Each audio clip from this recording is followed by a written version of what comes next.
It's become cliche and it's trite, but in discussions about free speech or any other principle, the maxim is this: unless you support free speech or you apply your principles for those who you hate most in society, those even who you find the most reprehensible, then you don't really believe in it at all. For a while there, many Republican politicians were singing a tune that I could get on board with: pro-free speech, anti-affirmative action, in essence, an embrace of equality of outcome and equal application of law. That is, a heterogeneous society of 330 million should be governed under this equal application. By and large, this is mostly the case in the last 7 years, since the mainstream establishment decidedly became liberal with the capital L.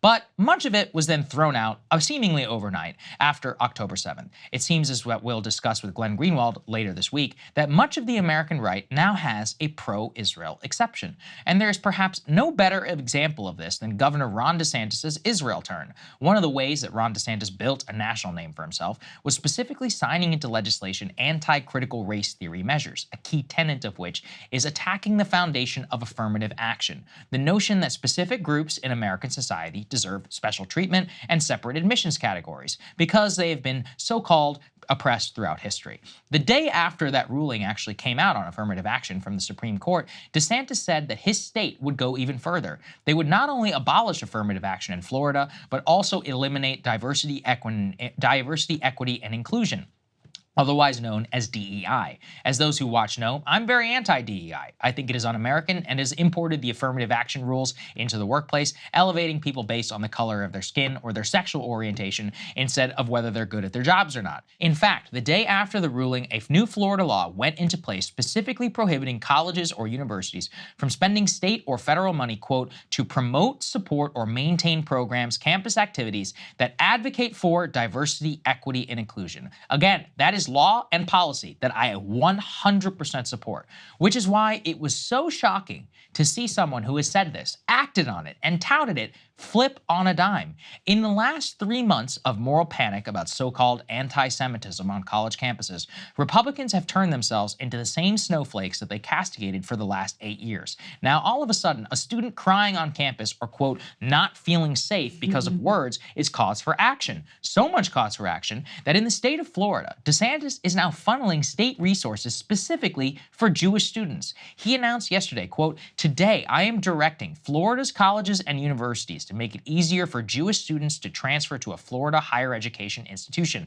While leaders of elite universities enable anti-Semitism, we will protect Jewish students and welcome them to Florida. So in other words, DeSantis invented affirmative action for Jews. It is beyond parody because affirmative action itself has roots that go back to the early 20th century, specifically to keep Jews out of universities without explicitly saying so.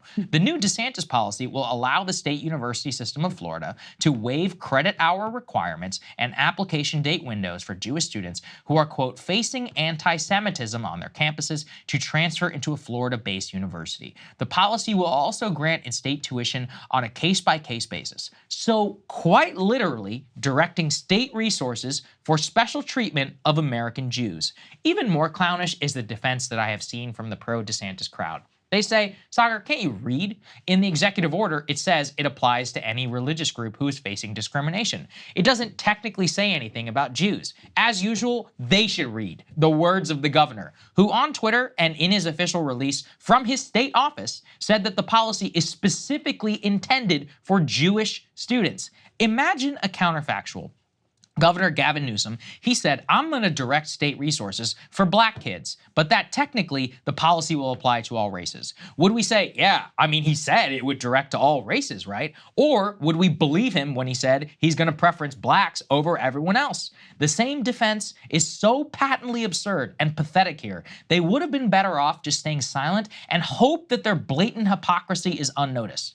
The DeSantis policy already has come after he banned the Students for Justice for Palestine organization on Florida campuses. An executive order that the free speech organization FIRE said, quote, believes higher education can only fulfill its important mission when students can speak their minds. We will defend the rights of all Florida students and all Americans to speak freely. That's exactly correct. Being for free speech, being against racial or religious quotas is only a principle when you hold it both against people who you don't like and you don't make special exceptions for those that may be politically convenient for you in the moment. Otherwise, you're a hypocritical hack. That's what DeSantis is now, and that's what it seems that a lot of the American right is too. So honestly, pathetic. Hey guys, obviously I had a lot of thoughts on what Saagar had to say there. So if you want to see my thoughts on this monologue and every other Saagar monologue, make sure you subscribe at breakingpoints.com.